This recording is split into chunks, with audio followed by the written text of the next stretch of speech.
Rumah Sakit Jiwa Kota Banda Aceh beberapa hari terakhir banyak dikunjungi warga yang hendak membuat surat keterangan bebas narkoba atau SKBN, serta surat keterangan sehat jasmani dan rohani, di mana hampir seluruh warga atau pemohonnya mendatangi rumah sakit jiwa setempat untuk membuat surat keterangan guna melengkapi persyaratan pengangkatan CPNS tahun 2018. Dalam sehari kepengurusan para CPNS dari seluruh Aceh jumlahnya bisa mencapai 400 sampai 500 orang pemohon SKBN yang biasanya hanya berkisar 40 hingga 50 orang, serta surat keterangan sehat jasmani dan rohani yang datang sejak pukul 8 pagi waktu Indonesia bagian Barat hingga sore hari. Para pemohon pun diharuskan untuk mengikuti tes untuk mendapatkan hasilnya.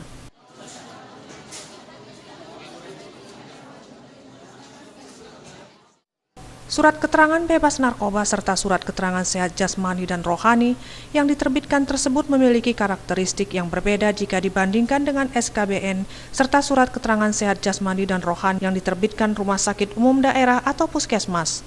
Surat yang diterbitkan oleh Rumah Sakit Jiwa memiliki kadaluarsa selama 6 bulan. Makanya untuk membuat surat di Rumah Sakit Jiwa, pemohon dikenakan biaya Rp320.000. Tim Liputan Aceh TV.